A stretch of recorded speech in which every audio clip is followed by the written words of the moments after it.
السلام علیکم ورحمۃ اللہ وبرکاتہ نحمدہ ونصلی علی رسولہ الکریم اما بعد فاعوذ باللہ من الشیطان الرجیم بسم اللہ الرحمن الرحیم رب اشرح لی صدری ویسر لی امری واحلل عقدۃ من لسانی یفقہوا قولی اللہم صل علی محمد وعلی آل محمد كما صليت على إبراهيم وعلى آل إبراهيم إنك حميد مجيد اللهم بارك على محمد وعلى آل محمد كما باركت على إبراهيم وعلى آل إبراهيم إنك حميد مجيد. علیکم ورحمۃ اللہ وبرکاتہ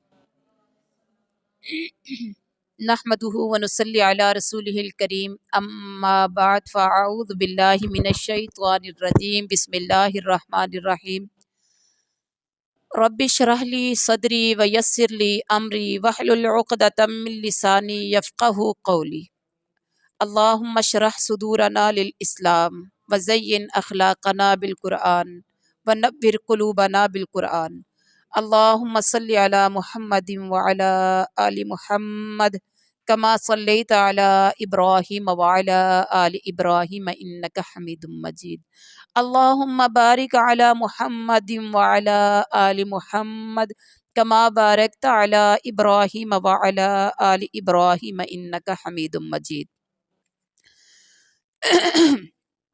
الحمدللہ رمضان المبارک کے مہینے کی آمد ہے اور اللہ تبارک و تعالی سے دعا ہے کہ اللہ ہم سب کو یہ رمضان المبارک کا مہینہ پانے کی، اس کی بہاریں لوٹنے کی، اس کی رحمتوں، بخشوں، مغفرتوں سے ہمیں فائدہ اٹھانے کی توفیق عطا فرما۔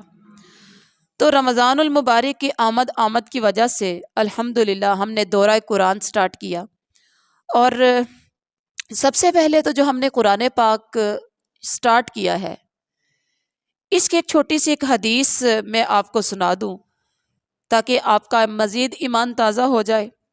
حضرت عبداللہ بن عمر رضی اللہ تعالی عنہ فرماتے ہیں کہ رسول اللہ صلی اللہ علیہ وسلم نے فرمایا، قال الصیام اے ربی انی منعتہ الطعام والشہوات بالنہار فشفعنی فی ویقول القرآن منعتہ النوم باللیل فشفعنی فیہ فیشفعان۔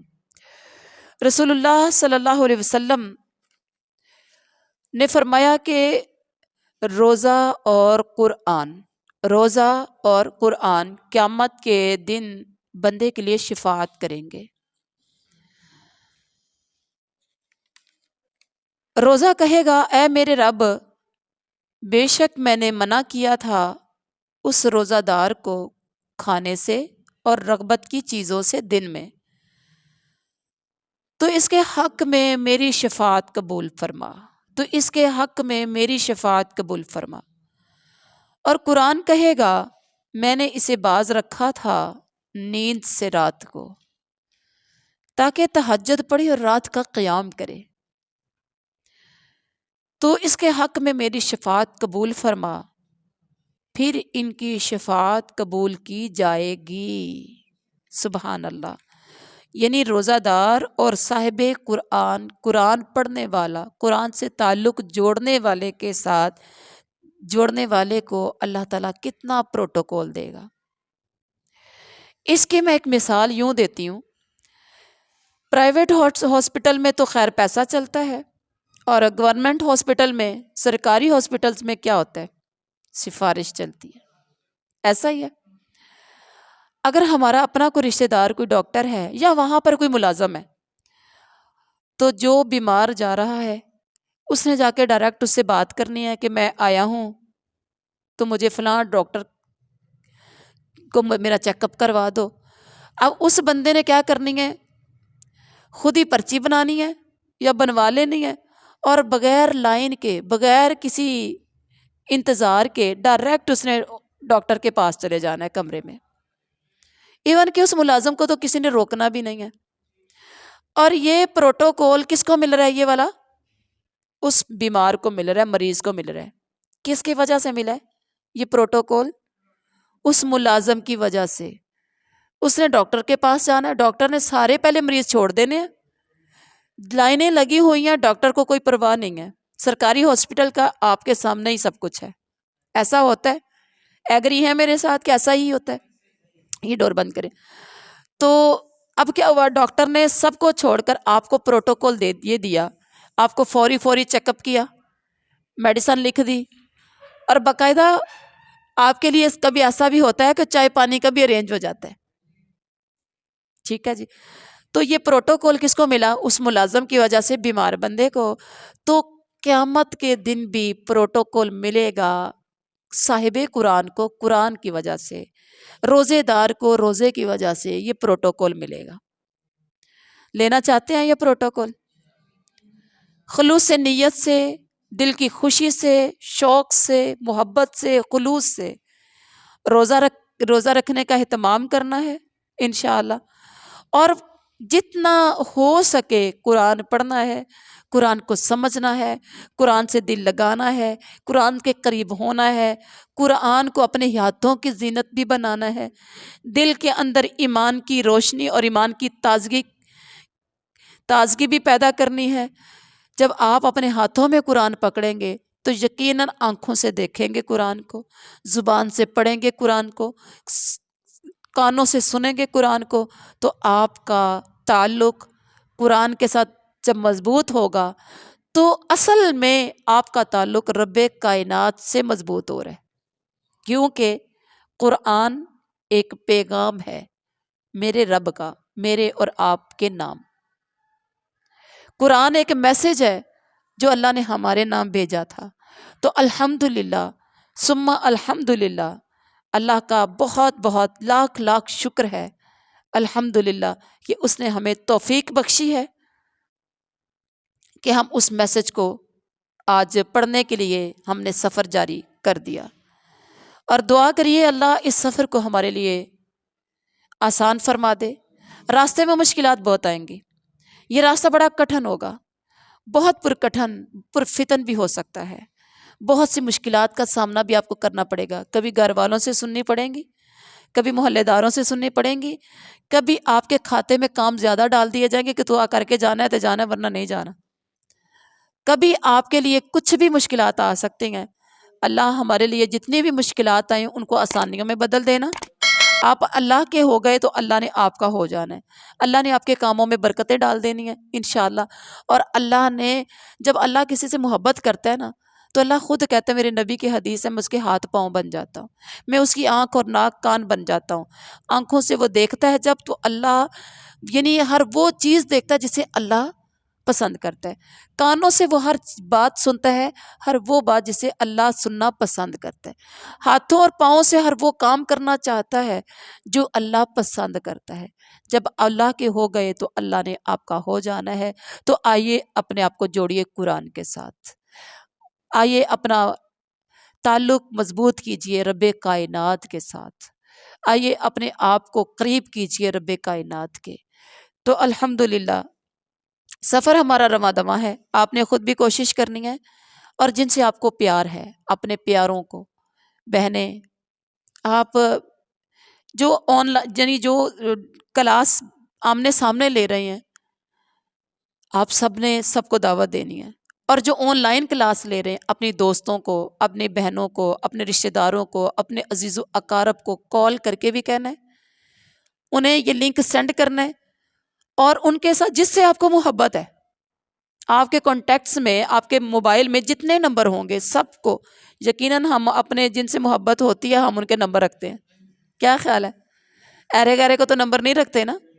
تو آپ نے دوسروں کا بلیغوا انی ولو آیا، میرے نبی نے فرمایا کہ میں ایک مسئلہ بھی اگر تمہارے پاس، ایک آیت بھی تمہارے پاس پہنچے تو اسے آگے پہنچا دو، امانت سمجھ کے اس کو آگے پہنچانا ہے۔ وعدہ کرتے ہیں؟ ہاتھ کھڑا کر لیں، ارادہ کر لیں، نیت کر لیں، ہم نے یہ لنک ہم نے آگے دوسروں کو سینڈ کرنا ہے، بات کرنی ہے، بتانا ہے انہیں، کیونکہ کئی بار ایسا ہوتا ہے ہم لنک شیئر کرتے ہیں، ہم بتاتے کسی کو نہیں ہے تو وہ لنک اوپن ہی نہیں کرتا، ایسے بھی ہوتا ہے نا۔ چلیے، اور امت مسلمہ تو ویسے ہی کنتم خیر امت اخرجت للناس، تم ایک بہترین امت ہو، تمہیں دنیا میں اس لیے بھیجا گیا ہے کہ تم لوگوں کو نیکیوں کا حکم کرتے ہو، برائیوں سے روکتے ہو۔ تو آئیے یہ قرآن نیکیوں کا حکم کرنے کے لیے اور برائیوں سے روکنے کے لیے، تو ہم نے بھی انشاءاللہ ساتھ دینا ہے انشاءاللہ۔ تو سب سے پہلے ہے ہمارے سامنے سورۃ الفاتحہ۔ فاتحہ کا مطلب ہے کھولنے والی، شروع کرنے والی، آغاز کرنے والی، ابتدا کرنے والی۔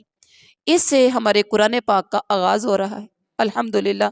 نام تو اس کے بہت سے ہیں، شفا بھی ہے، دم بھی ہے، رقیہ بھی ہے۔ مطلب یہ ہے کہ آپ دم کریں بیمار پر تو شفا مل جاتی ہے۔ اور الحمدللہ ثم الحمدللہ، یہ آزمائے ہوئے یہ تجربات ہیں، آزمائی ہوئی یہ باتیں ہیں۔ سنت سمجھ کے جب سورۃ الفاتحہ کو پڑھ کے دم کیا، سنت سمجھ کر کہ یا اللہ تو نے کہا تھا شفا ہے، شفا سمجھ کے ہم نے قرآن کو جب دم کیا تو الحمدللہ بیمار ٹھیک ہوئے۔ ایسے ہی ہے قرآن پاک، وہ کتاب ہے، رزق کے لیے پڑھو گے تو رزق ملے گا، برکت کے لیے پڑھو گے تو برکت ملے گی، شفا کے لیے پڑھو گے تو شفا ملے گی، صحت کے لیے پڑھو گے تو صحت ملے گی، اولاد کے لیے پڑھو گے تو اولاد ملے گی، رزق کی تنگی کو دور کرنے کے لیے پڑھو گے تو رزق کی تنگی دور ہوگی، گھر میں امن اور شانتی کے لیے پڑھو گے تو امن اور سکون ہوگا، اپنے آپ کی تندرستی کے لیے پڑھو گے تو ملے گا، ثواب کے لیے پڑھو گے تو ثواب ملے گا۔ میری پیاری ماؤں بہنوں، ہم اگر اس کو عمل کے لیے پڑھیں گے تو یقیناً 100% ہمیں عمل ملے گا۔ ہم نے قرآن کو پڑھنا ہے انشاءاللہ یہ عمل کے لیے، یہ دورہ قرآن ہمارا ہے عمل کے لیے۔ پورا قرآن رمضان میں ہم نے یہ قرآن پڑھ کے یہ دورہ قرآن کرنا ہے عمل کے لیے، نیت کرنی ہے یا اللہ ہم نے عمل کے لیے پڑھنا ہے۔ جب آپ عمل کے میدان میں اترو گے، جب آپ عمل کے میدان میں اترو گے تو میرا یہ دعویٰ ہے برکتیں بھی آئیں گی، رحمتیں بھی آئیں گی، شفا بھی ملے گی، صحت بھی ملے گی، تندرستی بھی ملے گی، اولاد بھی ملے گی، اللہ آپ کو امن بھی دے گا، سکون بھی دے گا، رحمت بھی دے گا، محبت بھی دے گا انشاءاللہ۔ آپ نے پڑھنا ہے عمل کے لیے سورۃ الفاتحہ۔ میں کوشش تو یہ کروں گی، ٹائم کافی زیادہ ہو جاتا ہے، تلاوت تو نہیں کیا کریں گے ٹھیک ہے، لیکن جنت عمل جب کریں گے تو جنت ملنی ہے انشاءاللہ۔ آپ دیکھیں، آپ نے جب پڑھنا ہے نا عمل کے لیے تو پھر جنت، رب کی رضا، رب کی رحمتیں تو پھر وہ دور کی بات نہیں ہے، کیونکہ جب آپ عمل کے لیے تو یہ سورۃ الفاتحہ جو ہے مکی سورت ہے۔ بسم اللہ الرحمن الرحیم۔ الحمدللہ، آپ نے کسی قاری کی قرآن کی آواز میں، لاسٹ ٹائم تو ہم نے عبد الرحمن السدیس کی آواز میں قرآن سنا تھا، اب اتنا ٹائم نہیں ہوگا، ہم صرف انشاءاللہ کوشش کیا کریں گے کہ 1 گھنٹہ ہی ہم لگائیں گے، کوئی 5-10 منٹ اوپر نیچے ہو سکتے ہیں۔ لاسٹ ٹائم عربی سنی تھی، اب ہم عربی نہیں، مین پوائنٹ کے سامنے رکھیں گے سورۃ الفاتحہ کو۔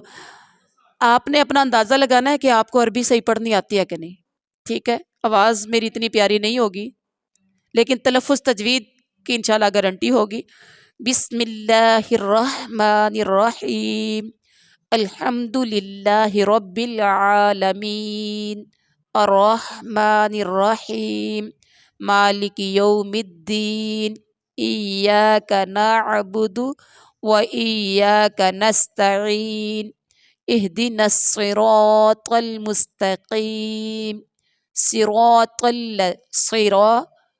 الذین انعمت علیہم غیر المغضوب علیہم ولا الضالین، آمین۔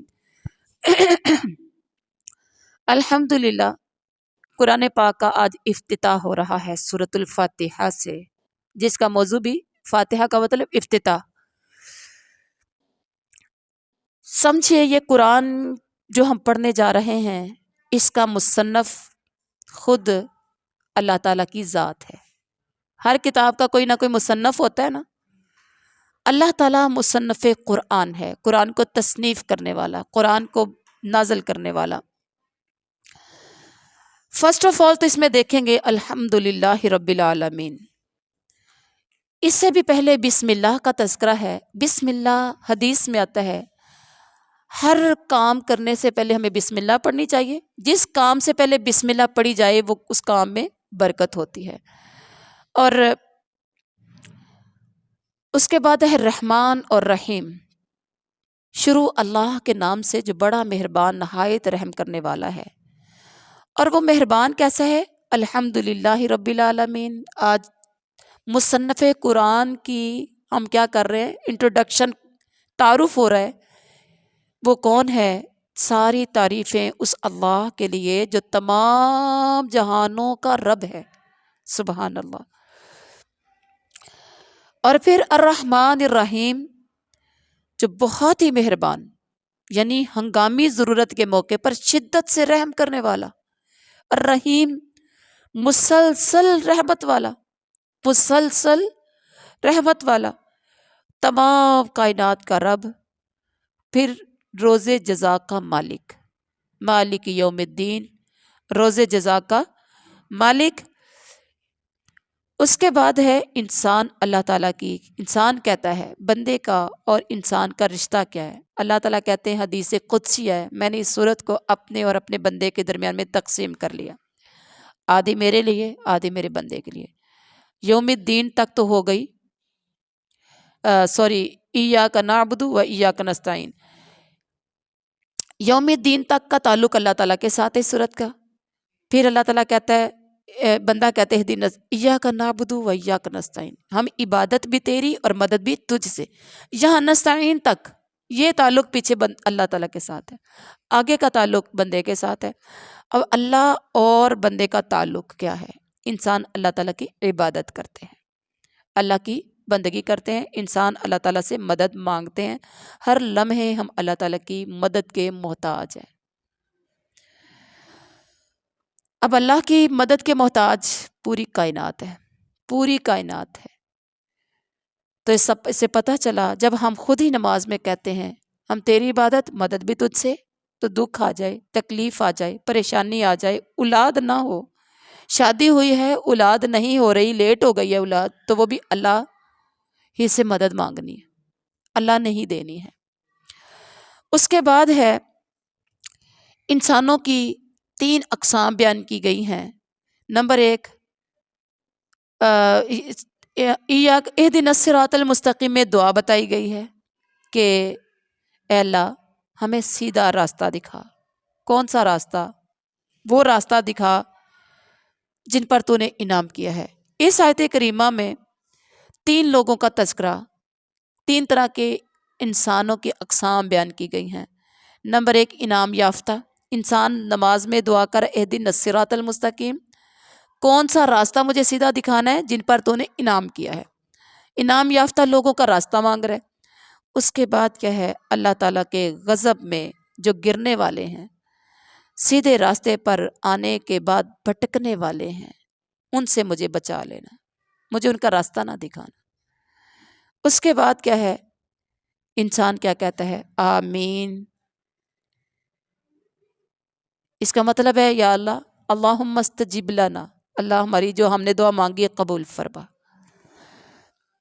تو یہ تھا، یعنی اس صورت نے ہمیں سکھایا کہ ہمارا تعلق اللہ کے ساتھ کتنا ہونا چاہیے. اس کے بعد ہے دوسری صورت سٹارٹ ہو رہی ہے سورۃ البقرہ. بقرہ کا مطلب ہے گائے، بکرا نہیں ہوتی، یہ ذہن میں رکھیے گا. سورۃ البقرہ، بقرہ کا مطلب گائے. آگے چل کے گائے کا تذکرہ ہوگا. اور کسی نہ کسی وجہ سے صورتوں کے نام رکھے گئے ہیں، اندر سے ہی کوئی واقعہ آ گیا، کوئی جو ہے وہ کوئی نام لیا گیا تو وہ اسی کی وجہ سے، یا کوئی مشہور چیز ہوئی تو اسی کی وجہ سے اس کا نام رکھ دیا گیا. اچھا ایک اور بات، کچھ صورتیں مکی ہیں کچھ مدنی ہیں. سورۃ الفاتحہ کیا تھی؟ مکی تھی. اور سورۃ البقرہ مدنی ہے. مکی اور مدنی صورتوں میں فرق، جو ہجرت سے پہلے پہلے نازل ہوئی ہیں. آپ صلی اللہ علیہ وسلم کی زندگی کے 2 سفر تھے، ایک مکی تھا اور ایک مدنی تھا. مکی وہ جو ہجرت سے پہلے کا سفر مکی تھا، ہجرت کے بعد کا سفر مدنی تھا. جو مکہ سے ہجرت سے پہلے پہلے نازل ہوئی وہ مکی، جو ہجرت کے بعد نازل ہوئی وہ مدنی ہے. اچھا سورۃ البقرہ کے پہلے رکوع میں کس چیز کا تذکرہ ہے کہ اس کا موضوع جو ہے قرآن ہدایت کی کتاب ہے، قرآن ہدایت کی کتاب ہے۔ سب سے پہلے دیکھیے الف لام میم، اس کو ہم شروع کر لیتے ہیں، بسم اللہ الرحمن الرحیم۔ الف لام میم حروف مقطعات، اس کے معنی مطالب، کچھ صورتیں ایسی ہیں جن کے شروع میں حروف مقطعات لکھے ہوئے ہیں، ان کے معنی مطالب کا کسی کو پتہ نہیں ہے، تو پڑھنے کی بھی ضرورت نہیں ہے پیچھے کہ بھی بتایا جائے کہاں سے آیا، کیا مطلب ہے، نہیں۔ اچھا، اس کے بعد ہمیں پتہ چلا کہ قرآن ہدایت کی کتاب ہے، اس میں ہدایت ہے کن کے لیے؟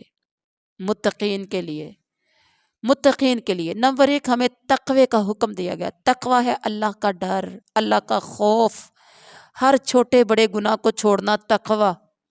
اللہ ہم سب کو نصیب فرمائے۔ اچھا، تو یہ تقوی کس کو نصیب ہوتا ہے؟ پیچھے کہا کہ یہ کتاب ایسی ہے جس میں شک نہیں، یہ متقیوں کے لیے ہدایت ہے، ٹھیک ہے۔ اب قرآن کی رہنمائی سے فائدہ اٹھانے والوں کی یہاں خصوصیات بتائی جا رہی ہیں پہلی 5 آیات میں، ٹھیک ہے، بات سمجھ میں آ گئی؟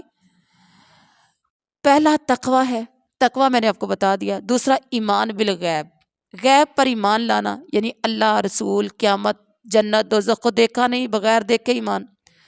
تیسرا اقامت الصلاۃ، نماز کو قائم کرنا، نماز کو ادا کرنا۔ چوتھا کیا ہے؟ انفاق فی سبیل اللہ، اللہ کے راستے میں خرچ۔ اور 5واں اللہ کی کتابوں پر ایمان۔ چھٹا آخرت پر یقین۔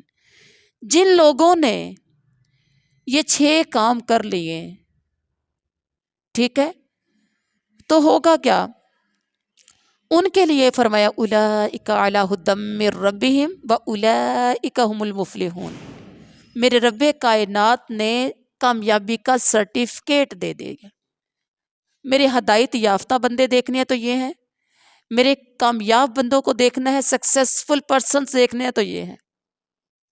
اب ہمیں رول ماڈل بنانا ہے کن کو؟ یہ جو 6 خصوصیات والے ہم نے پڑھی ہیں، یہ ہم نے اپنے اندر انشاءاللہ ڈالنی ہے انشاءاللہ۔ اس کے بعد ہے 2 آیات میں، ان الذین، آیت نمبر 6 اور 7 میں، قرآن پاک سامنے رکھا ہے سب نے؟ پڑھنے سے پہلے قرآن پاک سامنے رکھا کریں۔ 6 اور 7 آیت نمبر میں کیا کہا؟ ناکام انسانوں کی خصوصیات بتائی گئی ہیں۔ پیچھے تھا کامیاب لوگوں کی، اور یہاں ناکام لوگوں کی۔ حق کو تسلیم کرنے سے انکار کرنے والے۔ نمبر 2 کامیابی کی ساری خصوصیات کو اپنانے سے انکار کرنے والے۔ یہ کون لوگ ہیں؟ ناکام لوگ ہیں۔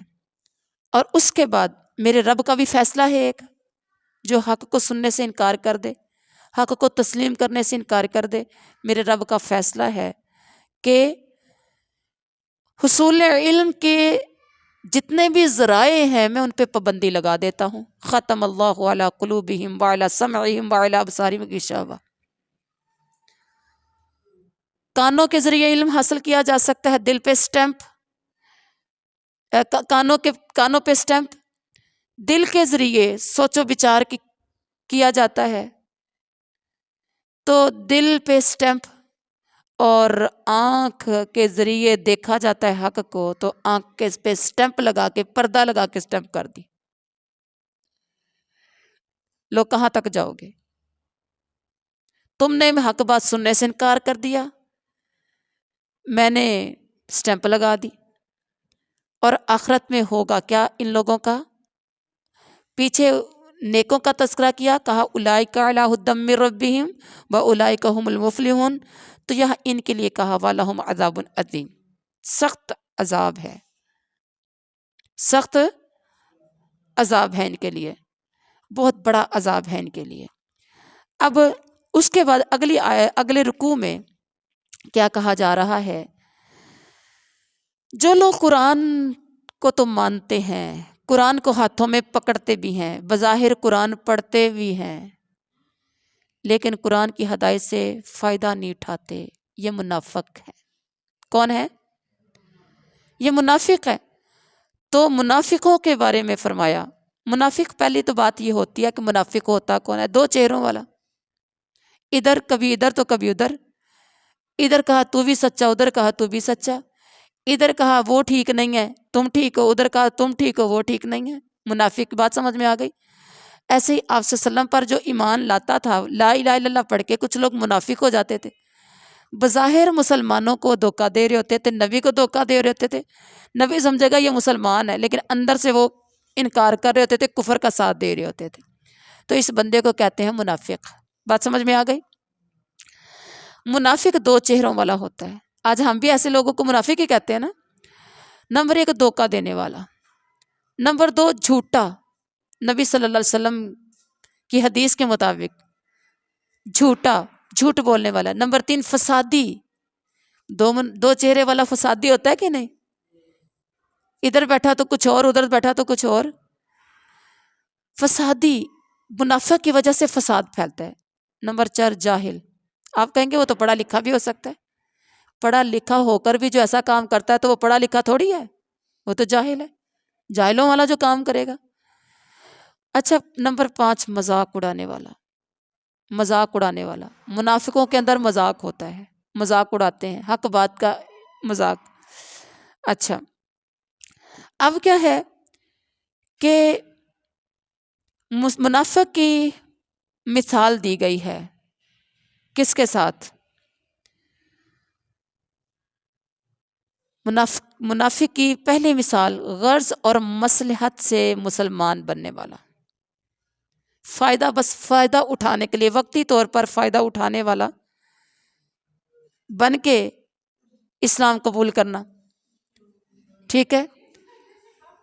تو مکمل منافق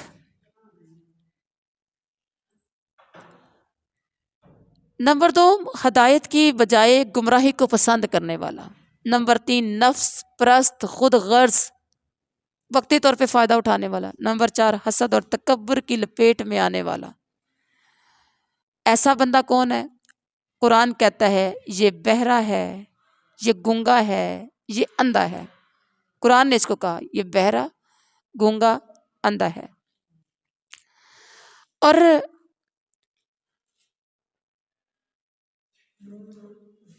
اس پر یہ ایسا بندہ ہوتا ہے، وقتی طور یہ فائدہ اٹھاتا ہے نا، اپنی آخرت کو برباد کر رہا ہے، ایسا اندھا بہرا گونگا بن گیا ہے کہ اس کو اپنا دنیا کا تو فائدہ نظر آتا ہے، آخرت کا نقصان اس کو نظر نہیں آ رہا۔ اچھا جس کے بعد منافق کی دوسری مثال دی گئی کہ شک میں مبتلا۔ منافق کون ہوتا ہے؟ شک میں مبتلا، کمزور ایمان والا، حق کی خاطر تکلیفوں اور مصیبتوں کو برداشت نہ کرنے والا۔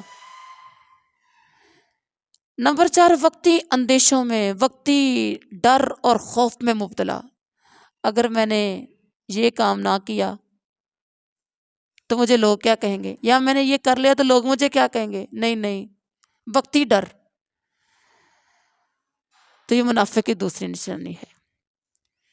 اچھا اس کے بعد ہے اللہ تعالیٰ کا تعلق، اس آیت سپارے میں یا اس رکوع میں جو کہا گیا ہے تعلق باللہ، اللہ تعالیٰ منافقوں کے دل کی یہ ایک بیماری ہے، ان کے اندر نفاق، حسد کی، بغض کی، تکبر کی، شک کی، کمزور ایمانی کی، حق کی تکلیفیں، حق کی خاطر تکلیف نہ برداشت کرنے کی، وقتی اندیشے، یہ بیماری ہے، اور اللہ ایسے منافقوں کی بیماری کو بڑھا دیتا ہے۔ نمبر دو اللہ تعالیٰ منافقوں سے مذاق کرتا ہے، ان کی رسی دراز کر رہا ہے، چاہے تو اللہ ان کو صحیح والا ہدایت نہ دے دے، نہیں، لیکن اللہ ان کو وقتی فائدہ دے کے ان کی رسی کو دراز کر رہا ہے، ان کو ڈیل دے رہا ہے، یہ کب تک کیسے رہیں گے؟ اللہ اکبر۔ اللہ تعالیٰ منافقوں کا نور بصارت چھین لیتا ہے، ایک ہوتی بصیرت، ایک ہوتی بصارت۔ نمبر چار اللہ تعالیٰ منکرین حق کو گھیرے میں لیے ہوئے ہے، یہ گھیرے سے باہر نہیں نکل سکتے۔ نمبر پانچ اللہ چاہے تو سماعت اور بصارت بالکل سلب کر لے، اللہ ہر چیز پر قادر ہے، جو چاہے کر سکتا ہے۔ اچھا جی اگلا رکوع دیکھیے، آیت نمبر 21 تا آیت نمبر 29 تک کیا ہے؟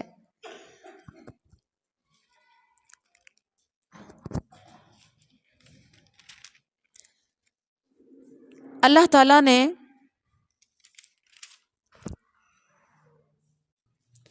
اچھا رکوع نمبر 3 میں انسانیت کے نام رب کا پیغام ہے، انسانیت کے نام رب کا پیغام ہے۔ یا ایھا الناس اعبدوا ربکم الذی خلقکم والذین من قبلکم لعلکم تتقون۔ اے لوگو، اے انسانوں، سب کو، پوری کائنات کو کہا مخاطب ہو کے، تم اپنے رب کی عبادت کرو جس نے تمہیں پیدا کیا ہے۔ انسانیت کے نام رب کا یہ پیغام ہے کہ اللہ تعالیٰ کی اطاعت اختیار کریں، اللہ کی فرما برداری اختیار کریں، اللہ کی بندگی اختیار کریں، اس کے ساتھ کسی کو شریک نہ ٹھہرائیں۔ کیونکہ وہ رب ہے، وہ خالق ہے، وہ رازق بھی ہے۔ اس کے بعد فرمایا وَإِن كُنتُمْ فِي رَيْبٍ مِّمَّا نَزَّلْنَا عَلَىٰ عَبْدِنَا۔ قرآن مجید جیسی یہ کتاب ہونے میں، قرآن کے بارے میں تمہیں کوئی شک ہے، کوئی شبہ ہے، تو قرآن جیسی کوئی کتاب بنا کر دکھاؤ۔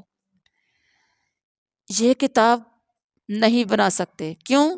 یہ قرآن محفوظ ہے، نمبر 2 یہ مستقل رہنمائی ہے اللہ کی طرف سے، نمبر 3 یہ تم اس لیے اس جیسا قرآن نہیں بنا سکتے ہو، دکھاؤ۔ آج تک کوئی بنا کے دکھا سکا؟ نہیں۔ اور پھر چیلنج کیا، اگر تم نہ کر سکو تو تم ہرگز ایسا کر نہیں سکتے، بنا نہیں سکتے۔ اس کے بعد کہا فاسقوں کا تذکرہ، بلکہ اس سے پہلے وَبَشِّرِ الَّذِينَ آمَنُوا وَعَمِلُوا الصَّالِحَاتِ، جو لوگ ایمان لائے، نیک اعمال کیے، قرآن کو پڑھا، ایمان لائے، نیک اعمال کیے، ان کے لیے جنتیں ہوں گی۔ ان کے لیے کیا ہوگی؟ جنتیں ہوں گی جس کے نیچے نہریں چلتی ہیں، ہر قسم کا رزق دیے جائیں گے۔ اللہ اکبر۔ اور وہ جنتوں میں ہمیشہ ہمیشہ رہیں گے۔ اور اللہ نے ایک مثال بیان کر کے کی کس کی؟ فاسقوں کی۔ فاسق ہوتا کون ہے؟ اللہ کے وعدے کو مضبوط باندھ کر پھر توڑنے والا۔ نمبر 2 اللہ تعالیٰ نے جسے جوڑنے کا حکم دیا اسے کاٹنے والا۔ نمبر 3 زمین میں فساد برپا کرنے والا۔ یہ فاسق ہے۔ اور اس کے بعد ہے انسان، اللہ تعالیٰ کا انسان کیسے کر سکتا ہے؟ کیف تکفرون باللہ وکنتم اموات فاحیاکم۔ تم کیسے کفر کر سکتے ہو اللہ کا؟ کائنات سے مثالیں دے دے کے سمجھایا، زمین بنائی اللہ نے، آسمان بنایا اللہ نے، ہر چیز کا علم رکھتا ہے اللہ۔ انسانی زندگی سے مثال دے کے سمجھایا، بے جان تھے تم، اللہ نے جان ڈالی، وہی تمہیں موت دے گا، وہی دوبارہ زندگی عطا کرے گا، اسی کی طرف تمہیں پلٹ کر جانا ہے، اسی کی طرف تم نے لوٹ کر جانا ہے۔ یہ ہے اللہ تعالیٰ کا تعلق کہ اپنے رب کے ساتھ تم تعلق مضبوط کر لو۔ اللہ اکبر، کیونکہ وہی خالق و مالک ہے۔ آگے آیت نمبر، یہ رکوع نمبر 5 میں، رکوع نمبر 4 میں فرمایا وَإِذْ قَالَ رَبُّكَ لِلْمَلَائِكَةِ۔ کس کس کو سمجھ آ رہی ہے؟ ٹھیک ہے۔ وَإِذْ قَالَ رَبُّكَ لِلْمَلَائِكَةِ إِنِّي جَاعِلٌ فِي الْأَرْضِ خَلِيفَةً۔ اور جب تیرے رب نے فرشتوں سے کہا کہ میں زمین میں خلیفہ بنانے لگا ہوں، زمین پر انسانی زندگی کا آغاز کیسے ہوا؟ کس طرح سے ہوا؟ زمین پر آغاز کرنے سے انسان کا، یعنی انسانی آغاز کرنے سے پہلے اللہ تعالیٰ نے مختلف فرشتوں کو کہا کہ زمین سے کچھ جگہ جگہ سے مٹی لے کر آؤ۔ جو لینے آیا زمین سے مٹھی بھرتے تو زمین چیختی، روتی، دوتی، حدیث میں آتا ہے، اور آخر کار سب چلے گئے واپس ترس کھا کر۔ پھر اسرائیل علیہ السلام سے کہا تم لے کر آؤ، لے کر جگہ جگہ سے جب انہوں نے مٹی اٹھائی، اس لیے تو ہم نیلے پیلے ہیں، ہماری جو شکلیں رنگ برنگی ہیں وہ اسی وجہ سے ہیں۔ مختلف جگہوں سے زمین سے مٹی اٹھائی گئی، جہاں سے اٹھاتے زمین چیختی، چلاتی، روتی۔ تو حضرت اسرائیل نے زمین کا رونا دھونا، زمین کا چیخنا چلانا سن لیا، لیکن ترس نہیں کھایا۔ اللہ کے پاس جب لے کر گئے تو کہا یا اللہ یہ تو بڑا روتی دھوتی تھی لیکن میں نے ترس نہیں کھایا. کہا اس مٹی سے جو میں انسان بناؤں گا اس کی جان قبض کرنے کے لیے بھی میں تجھے ہی مقرر کروں گا. اللہ اکبر. زمین کو مٹی کو گویا گیا. کئی دن زمین کی مٹی کو گو کے رکھا گیا. جیسے جو لوگ کچے گھروں کو لیپا پوتی کرتے ہیں انہیں پتہ ہے زمین مٹی کو جتنا گو کے رکھیں گھر بنانے میں لیپا پوتی میں اتنی زیادہ نیٹنس اتنی زیادہ صفائی آتی ہے. ایسا ہی ہے انسان کی کتنی خوبصورتی ہے اللہ کی. سبحان اللہ. زمین کو گو کے رکھا گیا. مٹی کو گو کے رکھا گیا. اور یہ جو مٹی کو گو کے رکھا گیا یہ کس لیے؟ ایک انسان بنانا ہے.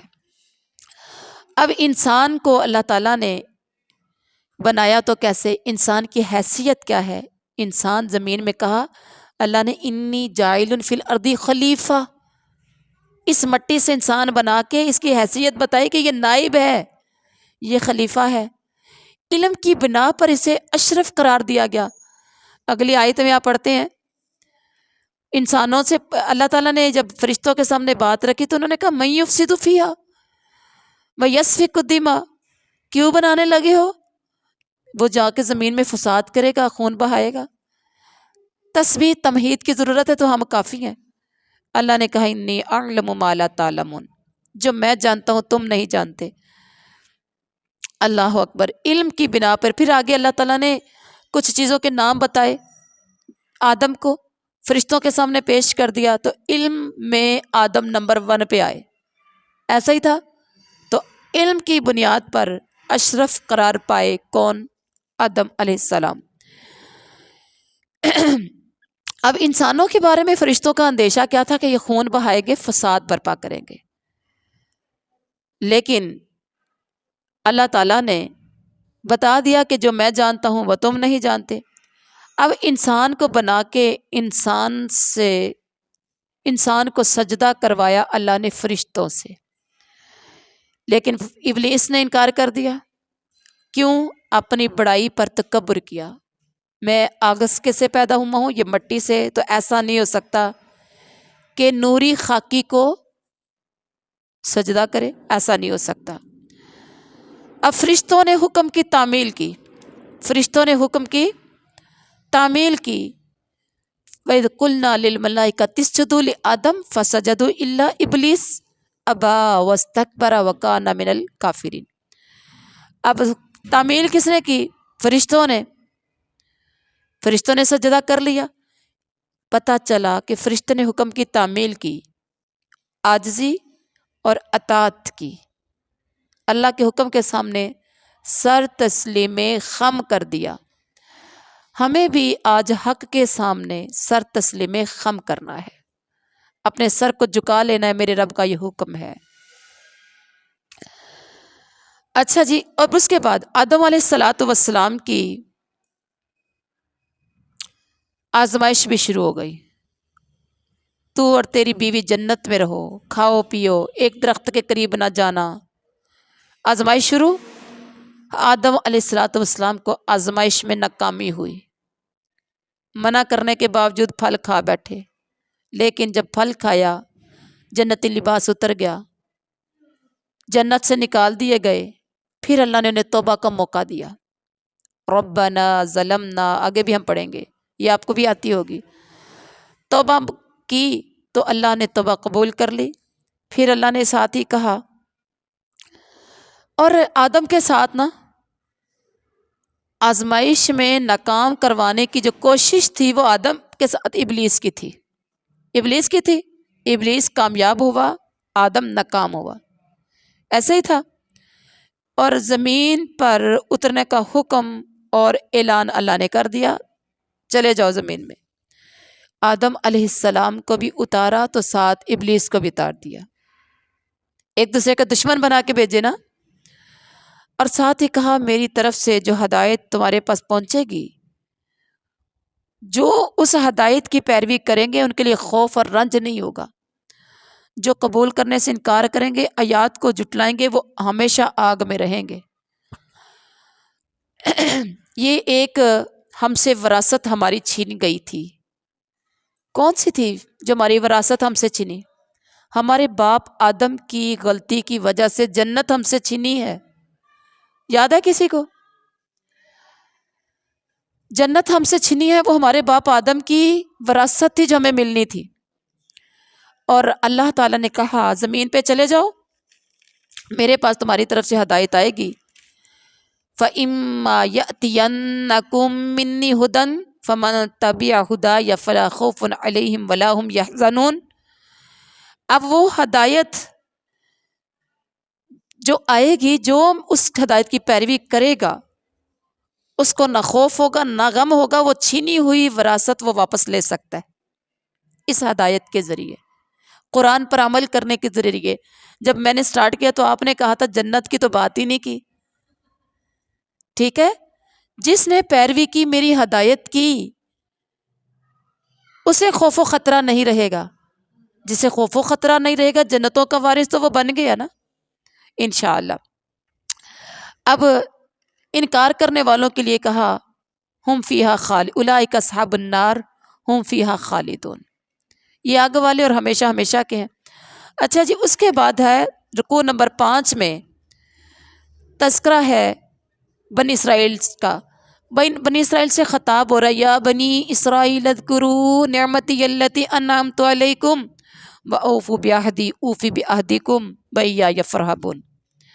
نعمت اور عہد کی یاد دہانی ہے، نعمت کی اور عہد کی وعدے کی یاد دہانی ہے. نمبر 1 کتاب پر ایمان لاؤ. نمبر 2 میری آیات کی خرید و فروخت نہ کرو. نمبر 3 جان باطل کا رنگ چڑھا کر حق کو مشتبہ مشکوک نہ بناؤ. نمبر 4 جان بوجھ کر حق کو نہ چھپاؤ. نمبر 6 نماز قائم کرو. نمبر 7 زکوٰۃ ادا کرو، جھکنے والوں کے ساتھ جھک جاؤ، صبر اور نماز سے مدد لو، دوسروں کو نیکی کی تلقین کرو، خود کو نہ بھول جاؤ. یہ اس رکوع میں یہی کچھ ہے. رب سے ملاقات اور لپٹ جانے کو نہ بولو، رب سے ملاقات کو نہ بولو. الذین یظنون انہم ملاقو ربہم وانہم الیہ راجعون. اللہ سے ملاقات اور اللہ کے پاس پلٹ جانے کو نہیں بھولنا. ذہن میں رکھیے کہ مرنے کے بعد اللہ کی طرف جانا ہے. اس کے بعد ہے اللہ تعالیٰ نے چھٹے رکوع میں کیا فرمایا؟ پھر خطاب یا بنی اسرائیل اذکروا نعمتی التی انعمت علیکم وانی فضلتکم علی العالمین. وہ وقت یاد کرو. کون سا وقت پھر یاد دلایا جا رہا ہے؟ خطاب بنی اسرائیل کو، وہ وقت یاد کرو. کون سا وقت؟ قیامت کا دن یاد کرو. قیامت کا دن یاد کرو. کس کس کو سمجھ آ رہی ہے؟ قیامت کا دن یاد کرو. وہ دن ایسا ہوگا کوئی کسی کے کام نہیں آئے گا. نمبر 2 سفارش قبول نہیں ہوگی اس دن. نمبر 3 فدیہ لے کر چھوڑا نہیں جائے گا. نمبر 4 مجرموں کو کہیں سے مدد نہیں ملے گی. اس دن سے ڈر جاؤ. پھر اس کے بعد انعامات کا تذکرہ. فرعونیوں کی غلامی سے نجات دلائی اسرائیلیوں کو، سمندر پھاڑ کر بخیریت وہاں سے گزارا. آپ نے کل سورہ یونس میں بھی پڑھا تھا. اچھا، بچڑے کی پرستش جیسے ظلم پر معافی دے دی گئی، فرعونیوں کو غرق کر دیا گیا. یہ انعامات تھے کن پر؟ بنی اسرائیل پر. طور پر بجلی سے جل جانے کے بعد زندگی دوبارہ عطا کر دی گئی. صحرا میں بادلوں کا سایہ کر دیا گیا. صحرا میں بڑے پیمانے پر من سلوہ کی غذا کی فراہمی نازل کی گئی. بغیر محنت کے کھانا کھاتے تھے من سلوہ. سبحان اللہ. صحرا سے گزرتے ہوئے زمین کی پیداوار کا انتظام کیا گیا. اتنے انعامات تھے کن پر؟ اسرائیل پر. انعامات پر بنی اسرائیل کا رویہ کیا نکلا؟ نافرمانیاں، بغاوتیں، سرکشیاں، حد سے بڑھنا. اور بغاوت میں آ کے کیا کیا؟ بچڑے کو معبود بنا لیا، یعنی اللہ کے ساتھ غیر اللہ کو شامل کر لیا. اللہ کو اعلانیہ دیکھنے کا مطالبہ کر دیا۔ اتنے انعامات اللہ نے کیے تو کہنے لگے اللہ کو ہم اپنی آنکھوں سے دیکھنا چاہتے ہیں۔ اللہ کی بات حتاتن کو ہنتاتن میں بدل دیا، کہا نہیں نہیں معافی نہیں چاہیے، ہمیں تو گندم دانا چاہیے، اناج چاہیے۔ اور اللہ تعالیٰ نے جتنے انعامات اور فضیلتیں ان پر کی تھیں، بغاوتوں کے انہوں نے ڈھیر لگا دیے۔ اب اگلی آیت رکوع نمبر 7 میں دیکھیے، وَإِذِ اسْتَسْقَىٰ مُوسَىٰ لِقَوْمِهِ فَقُلْنَا اضْرِب بِّعَصَاكَ الْحَجْرَ۔ اللہ تعالیٰ نے ان کے لیے کیا کیا بندوبست فرمائے، کیا کیا انعامات کیے۔ 12 چشموں کا جو انعامات تھے ان میں 12 چشمے عطا کیے، لاٹھی ماری خشک زمین پر یا ایک پتھر پر تو پتھر کے اندر سے 12 چشمے، 12 قبیلے تھے تو 12 قبیلوں کے لیے الگ الگ چشمہ جاری کر دیا۔ نمبر 2، زمین کی پیداوار کا عطا کرنا، ساگ، سبزی، کھیرا، ککڑی، گیہوں، لہسن، دال، پیاز، اللہ نے سب کچھ ان کے لیے اگا دیے۔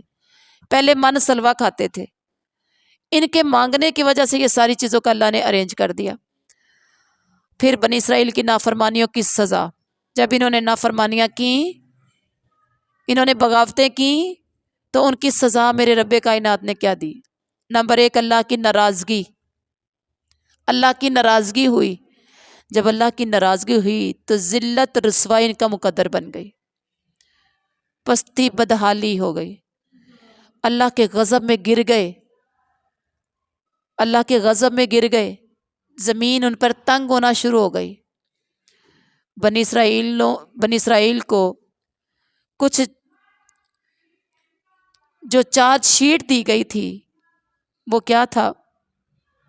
اللہ کی آیات کا انکار کیا انہوں نے، پیغمبروں کو ناحق انہوں نے قتل کیا، مسلسل نافرمانیاں، اور پھر شریعت کی حدود سے نکل جانا۔ یہ اتنا کچھ کیوں ہوا؟ اللہ کے غضب میں یہ کیوں گرے؟ نافرمانیاں جو کی، اللہ کی آیات کا انکار کیا، پیغمبروں کو ناحق قتل کیا۔ آج اگر میں اور آپ قرآن پر عمل نہیں کرتے تو اللہ کی آیات کا انکار ہے کہ نہیں ہے؟ ہم اپنی زندگی اپنی مرضی کی زندگی گزاریں تو اللہ کی نافرمانی ہے کہ نہیں ہے؟ قرآن میں بے پردہ ہونے کو منع کیا گیا ہے، بے پردہ ہو کے نکلنا، بڑی بڑی چادریں اوڑھ دو، نظریں جھکا کے چلو، خواتین کے لیے بھی حدود ہے، مردوں کے لیے بھی حدود ہے، نہیں کرتے ہو تو مجھے بتاؤ شریعت کی حدود سے نکل رہے ہو کہ نہیں نکل رہے؟ تو پھر ہوگا کیا؟ غضب اللہ کا نازل ہوتا ہے، کبھی کسی صورت میں، کبھی کسی صورت میں ہوتا ہے۔ ہاں، اللہ اکبر۔ اب کیا ہے؟ ہمارا اللہ کے ساتھ تعلق مضبوط ہونا چاہیے، ٹھیک ہے؟ اللہ کا رزق دیا ہوا ہے، دعائیں اللہ سے کرنی چاہیے، اللہ تعالیٰ کی آیات کو ماننا چاہیے، ٹھیک ہے؟ اب رکوع نمبر 8 میں دیکھیے، ان الذین آمنوا والذین ہادوا والنصارى، یاد کرو کامیابی کا معیار کیا ہے؟ کامیابی کا معیار کیا ہے؟ کامیابی کا معیار، کامیابی کا راز اللہ اور روز آخرت پر ایمان لانا۔ من آمن باللہ والیوم الآخر وعمل صالحا، اللہ تعالیٰ اور روز آخرت پر ایمان۔ نمبر 2، وعمل صالحا، اور نیک اعمال۔ اور یہود سے وعدہ لیا گیا کس چیز کا؟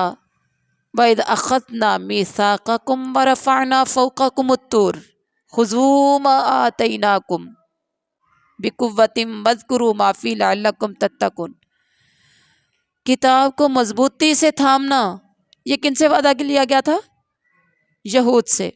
کتاب کو مضبوطی سے یعنی قرآن کو مضبوطی سے تھامنا، اس پر عمل کرنا۔ نمبر 2، احکامات اور ہدایات کو یاد رکھنا۔ لیکن انہوں نے کیا کیا؟ ثم تولیتم من بعد ذلک فلولا فضل اللہ علیکم ورحمتہ لکنتم من الخاسرین، عہد شکنی کر دی، وَلَقَدْ عَلِمْتُمُ الَّذِينَ اعْتَدَوْا مِنْكُمْ فِي السَّبْتِ فَقُلْنَا لَهُمْ كُونُوا قِرَدَةً خَاسِئِينَ. وعدہ شکنی کر لی، اور عہد شکنی کی سزا میں کیا کیا گیا؟ بندر بنا دیے گئے تاکہ آنے والی نسلوں کے لیے عبرت کا نشان ہوں، تاکہ ڈرنے والوں کے لیے نصیحت ہوں۔ اللہ اکبر۔ پھر اس کے بعد گائے کا واقعہ پیش آیا۔ گائے ذبح یہ کیوں پیش آیا تھا؟ ایک مشہور جو روایت ہے کہ بھتیجے نے چچا کو، چچا بڑا مالدار تھا، اور بھتیجے نے چچا کو قتل کر دیا اس کے مال پر قبضہ کرنے کے لیے اور اس کی بیٹی سے شادی کرنے کے لیے، اور اس نے نام کسی اور کا لگا دیا، خود مدعی بن گیا بھی میرے چچا کو قتل کر دیا، اور لاش جو تھی وہ اپنے دشمنوں کے، اپنے مخالفوں کے دروازے پہ پھینک دی۔ یہ واقعہ پیش آیا، اور آخر کار نبی موسیٰ تک معاملہ پہنچا تو اللہ نے حکم دیا کہ گائے کو ذبح کیا جائے، گائے کو ذبح کیا جائے، اور وہ ایسا کرنے والے تھے نہیں، وہ گائے ذبح کرنے والے تھے نہیں، لیکن انہیں کرنی پڑنی تھی، اور انہوں نے گائے ذبح کی۔ رنگ پوچھا، روپ پوچھا، قد کاٹ پوچھا، عمر پوچھی، ان کے کہنے کے مطابق جیسے جیسے سوال کرتے گئے ان کے جوابات ملتے گئے، جیسے جیسے سوال کرتے گئے ان پر مشکلات آتی گئیں، اور آخر کار کیا ہوا کہ انہوں نے اس کو ذبح کر دیا۔ اور اللہ تعالیٰ کیا کہتے ہیں رکوع نمبر 10 میں،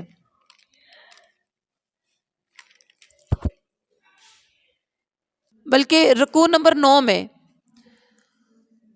کہ اس بندے کو جب اس کا ٹکڑا لگا، وَإِذْ قَتَلْتُمْ نَفْسًا فَادَّارَأْتُمْ فِيهَا وَاللَّهُ مُخْرِجٌ مَّا كُنتُمْ تَكْتُمُونَ فَقُلْنَا اضْرِبُوهُ بِبَعْضِهَا كَذَلِكَ يُحْيِي اللَّهُ الْمَوْتَى وَيُرِيكُمْ آيَاتِهِ لَعَلَّكُمْ تَعْقِلُونَ۔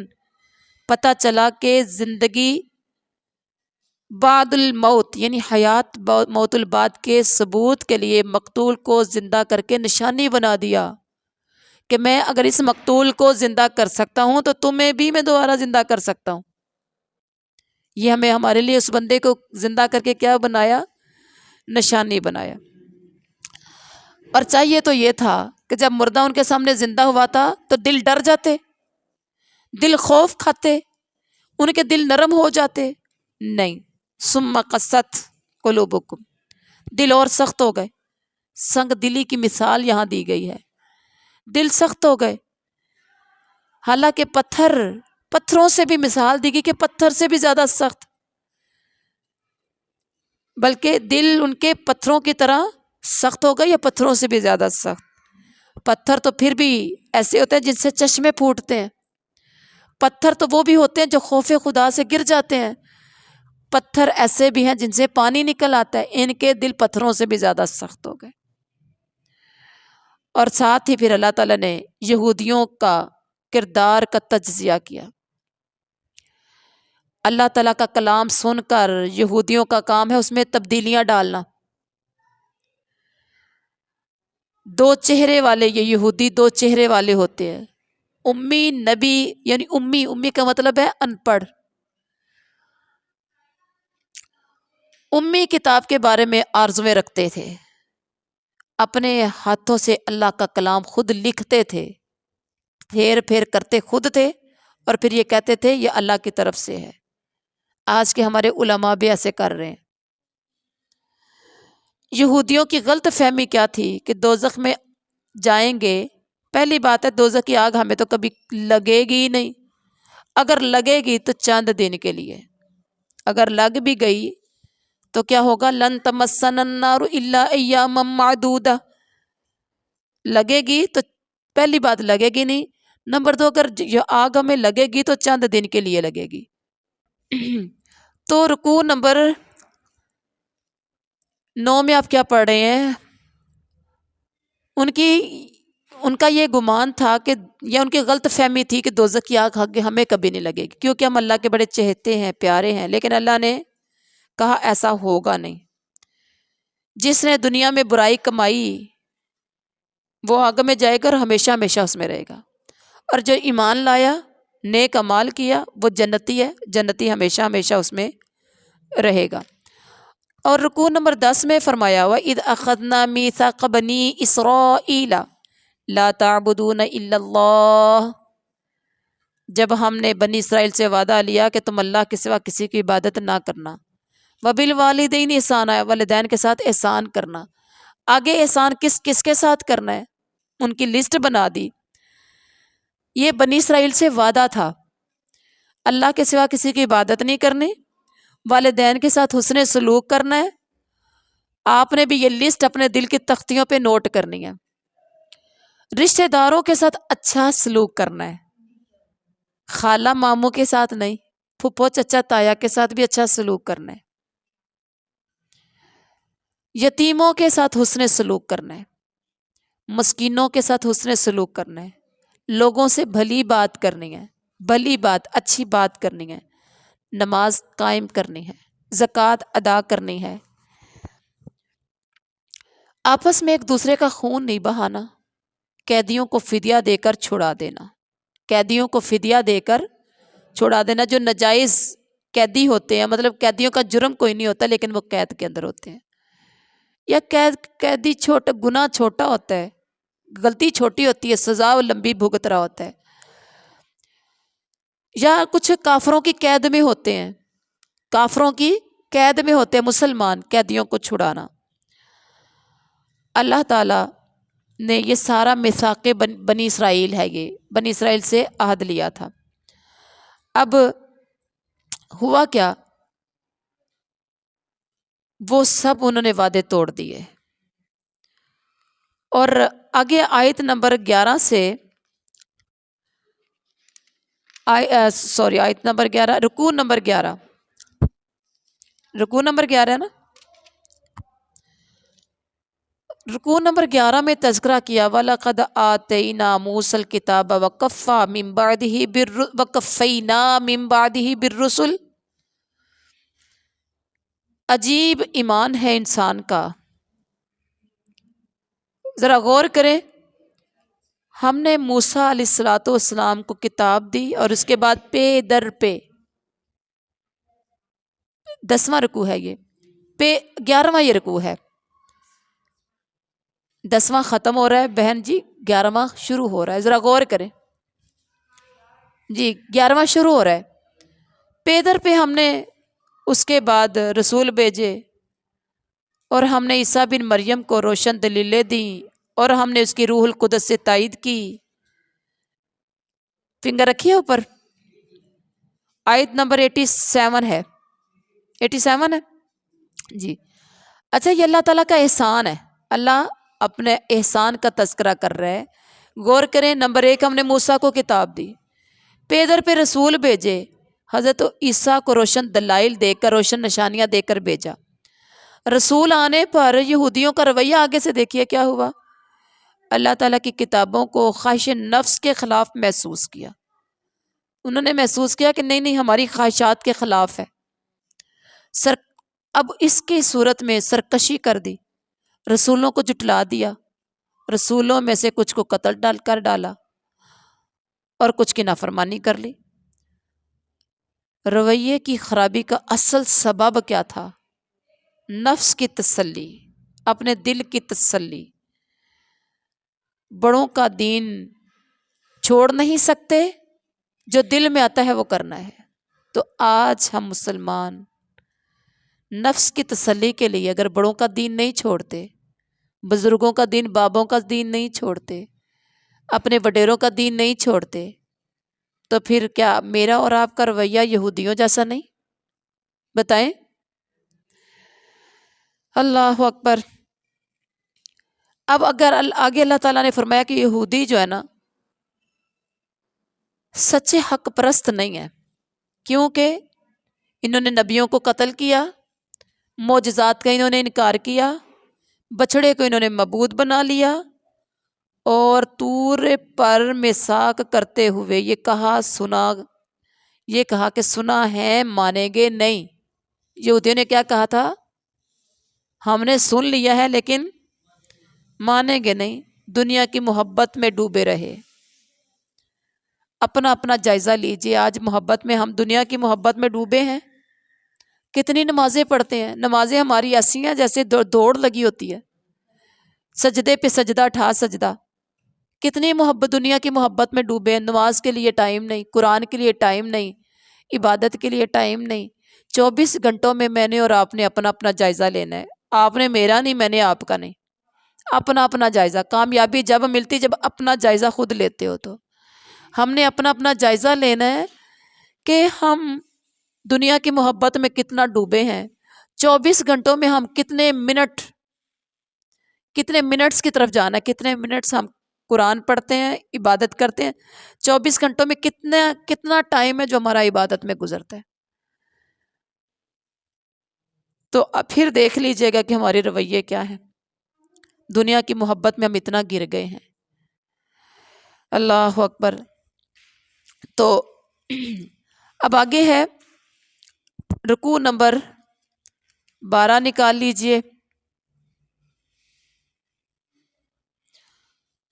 قُلْ مَنْ كَانَ عَدُوًّا لِجِبْرِيلَ، یہی ہے رکوع نمبر 12۔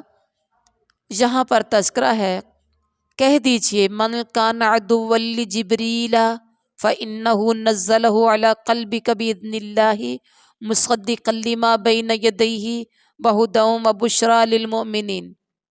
کہہ دیجئے میرے پاک پیغمبر صلی اللہ علیہ وسلم، جو جبریل کا دشمن ہے، دشمن جبریل سے کیوں کرتا ہے؟ کیونکہ اللہ نے ہی تو اس کو آپ کے دل پہ نازل کیا ہے۔ اللہ نے بھیجا نا جبریل کو۔ قرآن کیا ہے؟ محمد صلی اللہ علیہ وسلم کے قلب پر نازل کیا گیا ہے۔ نزلہ علی قلبک، قرآن محمد صلی اللہ علیہ وسلم کے دل پر نازل ہوا ہے۔ پہلی کتابوں کے اندر اس کی تصدیق ہے، اور یہ پہلی کتابوں کی تصدیق کرتا ہے کہ وہ سچی کتابیں تھیں۔ صاف صاف حق کا اظہار کرنے والا ہے یہ قرآن۔ ایمان والوں کے لیے ہدایت ہے، قرآن ایمان والوں کے لیے کامیابی کی بشارت ہے۔ قرآن کی پیروی سے انکار وہی کرتا ہے جو فاسق ہے۔ قرآن کی پیروی سے وہی انکار کرتا ہے جو فاسق ہے۔ آج ہم انکار نہیں کرتے قرآن کا، جائزہ لیں اپنا اپنا۔ آج ہم قرآن کی کیا نہیں کرتے؟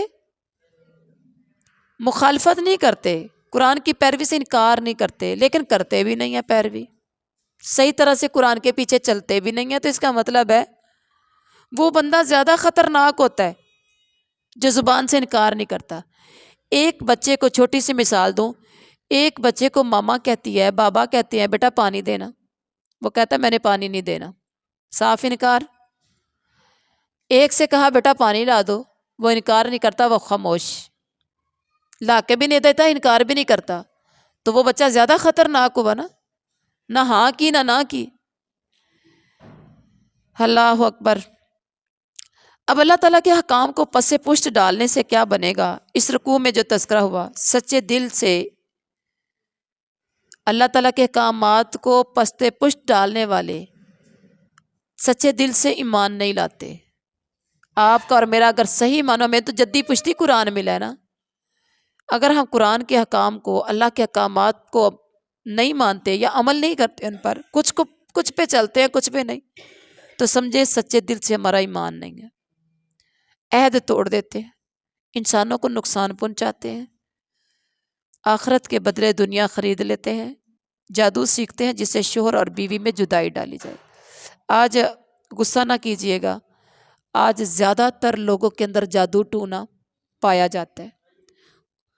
جادو ٹونا، تویز دھاگا اتنا عام ہو گیا ہے، یقین جانیے کم ہی لوگ ہوں گے جو جادو ٹونے تویز دھاگے سے بچے ہوں گے، میجورٹی ایسے لوگوں کی ہے۔ اللہ اکبر۔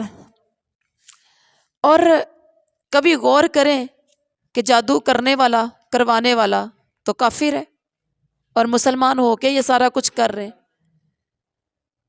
تو پھر آپ کے خیال میں اللہ کو جا کے جواب دینا ہے کہ نہیں دینا؟ آج بیٹی بہو اور بیٹا بڑا خوش ہے تو ساس تویز دھاگا لے آتی ہے کہ میرا بن جائے، بھابھی اور بھائی بڑا خوش ہے تو نند تویز دھاگا لے آتی ہے۔ کتنی جہالت ہے۔ ماں کو خوش ہونا چاہیے کہ میرا بیٹا کتنا خوش ہے اپنی بیوی کے ساتھ، بہن کو خوش ہونا چاہیے کہ میرا بھائی اپنی بیوی کے ساتھ کتنا خوش ہے۔ ہم وہ شکر اللہ کا کرنے کے بجائے، اللہ کا شکر ادا کرنے کی بجائے کہ ہمارا گھر بس رہا ہے، میرے بھائی کا گھر، میرے بیٹے کا گھر بس رہا ہے، بلکہ الٹا کیا کرتے ہیں، اس سے اس کا دل پیچھے ہٹے، اور ماں چاہتی ہے کہ میرا ہو جائے، بہن چاہ رہی ہوتی میرا ہو جائے، اور بیوی اگر دیکھتی ہے کہ وہ اپنی ماں کے ساتھ بیٹے کا بڑا اچھا سلوک ہے، بڑا اچھا تعلق ہے، بیٹے کی ماں کی خیر خواہی کرتا ہے، ماں کی ہاں میں ہاں ملاتا ہے، تو یہ بیوی سے برداشت نہیں ہوتا۔ اب وہ تویز دھاگا لینے نکلتی ہے، وہ جادو ٹونا کرتی ہے کہ اپنی ماں سے، ماں دا کھڑا چھڈے تے میرے پاسے آ جائے۔ انا للہ و انا الیہ راجعون۔ آج ہے کہ نہیں ایسا ہے؟ تو بہنوں، یہ کیا ہے؟ یہ قرآن سے صحیح معنوں میں دوری ہے۔ قرآن سے تعلق ہوتا تو یہ مائیں بہنیں ایسا نہ کرتی، یہ بیوی ایسا نہ کرتی۔ اچھا آگے دیکھیے، رکوع نمبر 13 میں کیا فرمایا؟ یا ایھا الذین آمنوا لا تقولوا راعنا وقولوا انظرنا واسمعوا۔ یہاں پر مجلس کے آداب سمجھائے گئے ہیں۔ کیا سمجھایا گیا ہے؟ مجلس کے آداب سمجھائے گئے ہیں۔ گفتگو میں مشتبہ الفاظ استعمال نہیں کرنے چاہیے۔ مشتبہ الفاظ یعنی ایسے الفاظ جس میں شک شبہ ہو۔ جو بات کہی گئی غور سے سنے اور سمجھے۔ سن رہے ہیں آج؟ سوال و جواب کی بجائے عبرت کا ذہن پیدا کرنا چاہیے۔ کبھی کوئی بات سنیں تو سوال و جواب نہیں کریں، اس میں غور و فکر کریں، تدبر کریں اور عبرت اس سے حاصل کریں۔ اس کے بعد منسوخ ما ننسخ من آیت او ننسها نأتی بخیر منہا، منسوخ آیات کا تذکرہ کیا کہ بہتری کے لیے منسوخ آیات کی جاتی ہیں۔ پہلی شریعتوں میں بھی منسوخ ہوتے رہے ہیں۔ کچھ آیات پہلے اللہ نے نازل کی، بعد میں اس کا حکم اٹھا لیا، لکھنے میں رہیں لیکن حکم اس کا اٹھا لیا، اس کو منسوخ آیات، اس کی جگہ پر نئی آیات آ گئی۔ پھر اس کے بعد مسلمانوں کو نصیحت کی گئی ہے کہ کبھی بحث و مباحثہ نہیں کریں، اللہ تعالیٰ پر بھروسہ کریں، معافی تلافی سے کام لیا کریں، نماز قائم کیا کریں، زکوٰۃ ادا کیا کریں۔ اور پھر جنت کس کے لیے ہے؟ وَقَالُوا لَن يَدْخُلَ الْجَنَّةَ إِلَّا مَنْ كَانَ هُودًا أَوْ نَصَارَىٰ، جیسے کہ یہودیوں کا اور نصارہ کا دعویٰ تھا کہ جنت تو ہمارے لیے ہے۔ رب نے کہا کہ جنت کس کے لیے ہے، میں تمہیں بتاتا ہوں۔ نمبر 1، اللہ کی اطاعت کرنے والوں کے لیے جنت ہے۔ نمبر 2، عملاً نیک رویہ اختیار کرنے والوں کے لیے جنت ہے۔ نمبر 3، اپنی ہستی کو اللہ کے سپرد کر دینے والے کے لیے جنت ہے۔ رمضان المبارک کا پورا مہینہ اپنی ہستی کو اللہ کے سپرد کرنا ہے۔ اور مومن کرتا ہے، صبح سے لے کے شام تک روزہ رکھتا ہے، راتوں کو قیام کرتا ہے، تراویح پڑھتا ہے، پھر دن میں اللہ اللہ سبحان اللہ الحمدللہ تسبیح اور مصلی۔ تو مومنوں کا رزق بھی بڑھایا جاتا ہے۔ رمضان المبارک کے مہینے میں رحمت کی برکتوں کی برکات کے نزول بھی ہوتے ہیں، تو جنت بھی پھر ایسے بندے کے لیے ملتی ہے جو اپنی ہستی کو مٹا کے اللہ کی ہستی کو اونچا کرنے کی کوشش کرتا ہے، اپنی ہستی کو اللہ کی سپرد کرنے کی کوشش کرتا ہے۔ اب اللہ تعالیٰ کیا چاہتا ہے؟ اللہ تعالیٰ جس کو چاہتا اپنی رحمت کے لیے چن لیتا ہے۔ اللہ بڑے فضل والا ہے، اللہ بڑے فضل والا ہے، اللہ ہر چیز پر قادر ہے، جو چاہے وہ کر سکتا ہے۔ اللہ اکبر۔ اور اس کے بعد ہے رکوع نمبر 14 میں تذکرہ کیا، یا بنی اسرائیل اذکروا نعمتی التی انعمت علیکم وانی فضلتکم علی العالمین۔ پیچھے بھی آپ نے اس طرح کا پڑھا تھا، اس طرح کی آیات پڑھی تھی کہ نہیں؟ پڑھی ہیں۔ یہاں انعامات نعمت کا یعنی احسان جتلایا جا رہا ہے کہ میری وہ وقت یاد کرو جب میں نے تم پر نعمت کی، تمہیں میں نے فضیلت جہان والوں پر فضیلت دی، اور ڈر جاؤ اس دن سے جس دن کوئی کام نہیں آئے گا، کوئی جان کسی کے کام نہیں آئے گی، کوئی سفارش نہیں چلے گی، کسی کی کوئی مدد نہیں ہوگی۔ اچھا، اب دنیا میں اختلافات جتنے بھی ہوتے ہیں دنیا میں حل ہو جاتے ہیں؟ قیامت کے روز فیصلہ ہونا ہے، اس دن سے ڈر جاؤ۔ اللہ تعالیٰ مشرق و مغرب کا مالک ہے، اس کی عبادت ہر جگہ ہو سکتی ہے، ہر جگہ اس کی عبادت ہو سکتی ہے۔ اور تو تذکرہ کرنے کے بعد انسان کو یہ انسانیت دلائی جا رہی ہے۔ دنیا میں تم جو کچھ بھی کر لو، دنیا میں جو کچھ بھی کر لو، ایک وقت آنا ہے تم نے رب کے دربار میں پیش ہونا ہے۔ آپ کو یقین ہے، آپ کا ایمان ہے، آنا ہے، لیکن اس دن کوئی سفارش نہیں۔ دنیا میں سفارشیں بھی چلتی ہیں، دنیا میں پیسہ بھی چلتا ہے، دنیا میں بے انصافی بھی ہوتی ہے، دنیا میں مدد بھی ہو جاتی ہے، وہاں یہ سارے ہی ٹاپک اللہ نے بند کر دیے۔ کوئی فدیہ نہیں ہو قبول ہوگا، کوئی سفارش کام نہیں، نہ مجرموں کی کسی قسم کی مدد ہوگی۔ آخرت کے بارے میں غلط فہمیوں کا ازالہ کیا جا رہا ہے۔ آیت نمبر یہ رکوع نمبر 15 میں، یا بنی اسرائیل اذکروا نعمتی اللہ تھی۔ پھر اس کے بعد یہ حضرت ابراہیم علیہ السلام کے بارے میں تذکرہ کیا گیا کہ وہ امام اور پیشوا ہیں۔ ابراہیم وَإِذِ ابْتَلَىٰ ابراہیم ربہ بکلمات فأتمہن۔ ابراہیم امام اور پیشوا، اتنا بڑا عہدہ دے دیا کیوں؟ اللہ تعالیٰ نے انہیں آزمایا۔ نمبر 2، آزمائش میں وہ پورا اترے۔ نمبر 3، اللہ نے انہیں رہنما بنا دیا۔ نمبر 4، امامت یعنی دنیا کی رہنمائی ظالموں کے لیے نہیں ہے، ظالموں کے لیے نہیں ہے۔ اس کے بعد پھر بیت اللہ کا تذکرہ کیا کہ بیت اللہ عالمی مرکز اسلامی ہے، عالمی مرکز اسلامی ہے۔ اللہ اکبر۔ اور عالمی مرکز کو اللہ تعالیٰ نے ابراہیم علیہ السلام کی دعا کی وجہ سے امن کی جگہ بنا دیا۔ آج بھی مکہ میں اگر کوئی اپنے باپ کے، بھائی کے، بیٹے کے دشمن کو پالے تو وہ اسے بدلہ نہیں لے سکتا، اس کو گھوریاں ڈال کے ڈرا نہیں سکتا کہ تو باہر چل ایک باری میں تینوں پوچھنا۔ اچھا جی، تو کوئی اپنے باپ، بھائی، بیٹے کے دشمن کو وہاں پکڑ نہیں سکتا۔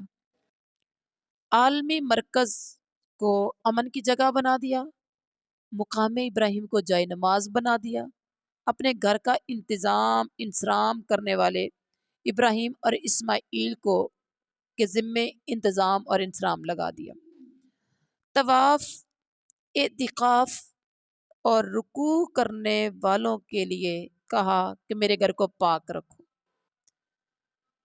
پھر اس کے بعد ابراہیم علیہ السلام کی دعائیں مرکز اسلامی کے لیے کیا خوب دعائیں تھیں۔ دعا کیا کرتے ہیں؟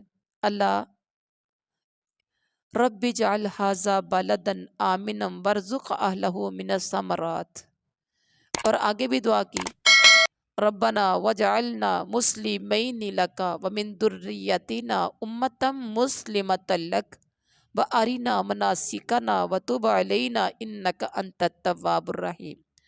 اور بھی بڑی خوبصورت دعا، اس سے پیچھے دیکھیں ربنا تقبل منا، گھر بنا کے تو دعا کی قبولیت۔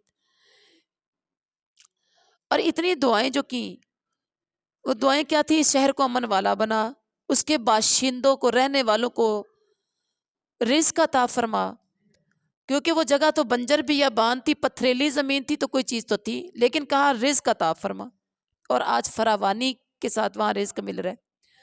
ہم سے خدمت قبول فرما، ہماری نسل میں سے ایسی قوم اٹھانا جو آپ کی فرما بردار ہو، ہمیں اپنی عبادت کے طریقے بتائیے، ہماری خطاؤں سے درگزر فرما لیجیے۔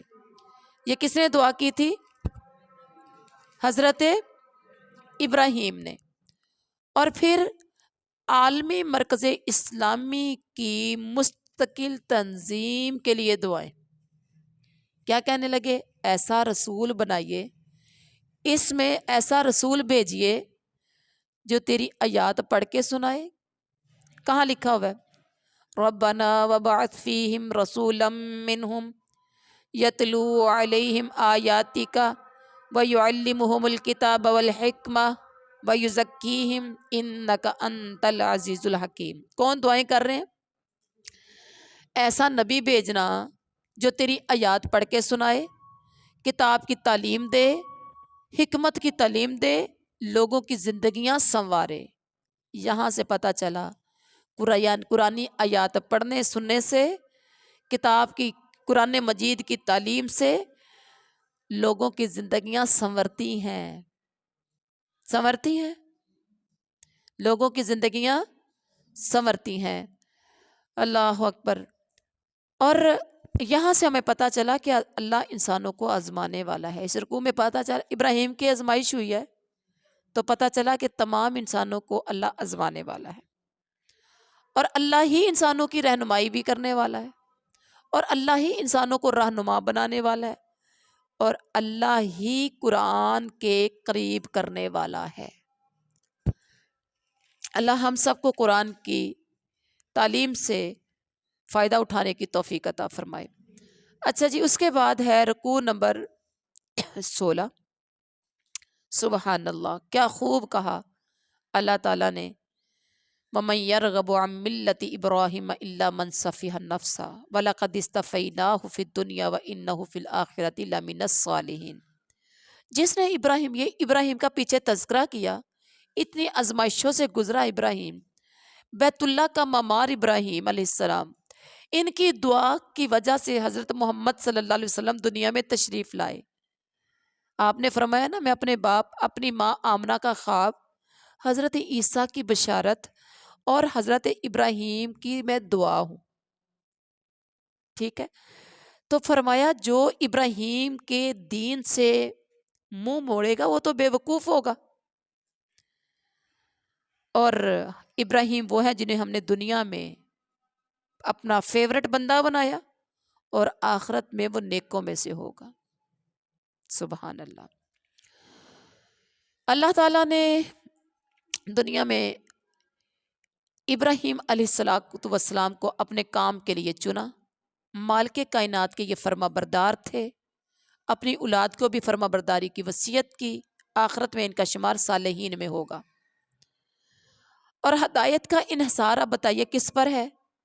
نمبر 1 اللہ پر ایمان، نمبر 2 اللہ کی کتابوں پر ایمان، نمبر 3 تمام نبیوں پر ایمان لانا بغیر کسی فرق کے، اور اس طرح ایمان لانا جیسے صحابہ کرام خود ایمان لائے تھے. تو پھر اس بندے پر جو اللہ پر ایمان لاتا ہے، اللہ کی کتابوں پر ایمان لاتا ہے، نبیوں پر ایمان لاتا ہے، اور صحابہ کرام کی طرح جو ایمان لاتا ہے، اس پر چڑھ جاتا ہے میرے رب کا رنگ. کیا چڑھ جاتا ہے؟ اس پر رب کا رنگ چڑھ جاتا ہے، اور اللہ کا رنگ سب سے اچھا رنگ ہے. صبغۃ اللہ ومن احسن من اللہ صبغہ ونحن لہ عابدون. اللہ تعالیٰ کے لیے بندگی کو خالص کرنے سے یہ چڑھتا ہے. اللہ کا رنگ کیسے چڑھتا ہے؟ اللہ کے لیے بندگی کو خالص کرنا، نماز خالص اللہ کے لیے، کسی کو دکھاوے کے لیے نہیں، روزہ خالصتاً اللہ کے لیے. آپ پردہ کرنے لگے ہیں تو کہا یا اللہ خالصتاً تیرے لیے، تیری رضا کے لیے. صدقہ خیرات کرنے لگے تو خالصتاً اللہ کے لیے. تو جب آپ نے کوئی بھی کام، یہ آپ دورہ قرآن کرنے کے لیے اپنے گھر سے تمام مصروفیات کو چھوڑ کر اس کے لیے ٹک کے بیٹھ گئے، چل کے آئے. جو لوگ چل کے نہیں آئے، اپنے گھروں میں دوزانو ہو کر بڑے مؤدب طریقے سے قرآن سننے کے لیے بیٹھ گئے، دنیا داری کاموں سے منہ موڑ کر. تو اللہ کے لیے بندگی کو خالص کرنے کے لیے جو بیٹھے، جس کے ذمہ اللہ تعالیٰ کی طرف سے گواہی ہو، اللہ تو اس بندے جو اللہ کے لیے سب کچھ کر لیتا ہے تو اس پر اللہ کا رنگ چڑھ جاتا ہے، اور اللہ کے رنگ سے اچھا رنگ کسی کا نہیں ہو سکتا۔ اس کے بعد فرمایا اللہ تعالیٰ کا جو نافرمان ہو، جس کے ذمے اللہ کی گواہی ہو اور وہ گواہی چھپا دے تو وہ بڑا ظالم ہے، وہ بڑا ظالم ہے۔ بہت سی گواہیاں ہم سے بھی لی جاتی ہیں، ہوتا ہے، لیکن ہم جھوٹ کی گواہی دے جاتے ہیں، سچ کی گواہی کم دیتے ہیں، کیونکہ سچی گواہی دی تو پھر پکڑے جائیں گے یا بڑا ناراض ہو جائے گا۔ تو جھوٹی گواہی دینے والا ظالم ہے، جھوٹی گواہی چھپانے والا، یا گواہی کو سچی گواہی ہے اس کے پاس لیکن وہ کسی کے سامنے جا کے سچی گواہی نہیں دیتا، گواہی کو چھپا جائے، تو وہ کون ہے؟ سپوز ایک مثال چھوٹی سی دے رہی ہوں، یہ میرے سامنے گلاس پڑا ہے، ٹھیک ہے، کوئی آئے اور گلاس پکڑ کے لے جائے، میں اپنی آنکھوں سے دیکھ رہی ہوں گلاس کس نے پکڑا، اب مجھ سے آ کے کوئی دوبارہ جس کا یہ گلاس تھا وہ آ جائے، آ کے پوچھے یہ گلاس کس نے، یہاں سے گلاس کس نے اٹھایا ہے، تو مجھے تو پتہ ہے نا کہ کس نے اٹھایا، تو میں کہوں جی مجھے نہیں پتا، اس کا مطلب میں نے گواہی کو چھپا دیا، سچی گواہی کو میں نے چھپا دیا، تو جو چھپا جائے وہ ظالم ہے۔ اور ہمارے گھروں میں روز کے معاملات ایسے ہوتے ہیں۔ اللہ اکبر کبیرہ۔ اللہ تعالیٰ حضرت، یعنی اب یہاں پر ہم نے اپنے تعلق کو مضبوط کرنا ہے، کیا کرنا ہے؟ ہم نے تعلق کو کیا کرنا ہے؟ مضبوط کرنا ہے، اللہ کے اپنے آپ کو قریب کرنا ہے، قرآن پڑھ کے، قرآن سن کے، دورہ قرآن کے ذریعے ہم نے اپنے آپ کو اللہ کے قریب کرنا ہے، قرآن سے تعلق مضبوط کرنا ہے، رب سے تعلق مضبوط کرنا ہے، اور جو جو اہم پوائنٹ ہم نے سنے ہیں ہم نے عمل کرنے کی توفیق اللہ تعالیٰ دے، اور ہم نے کوشش کرنی ہے انشاءاللہ۔ تو یہ تھا آج کا ہمارا سبق، سبحان ربک رب العزت عما یصفون، آج کا دورہ قرآن، اللہ عمل کی توفیق عطا فرمائے، قبول و منظور فرمائے، شرف قبولیت اس کو عطا فرمائے۔ سبحان ربک رب العزت عما یصفون، وسلام علی المرسلین والحمد للہ رب العالمین۔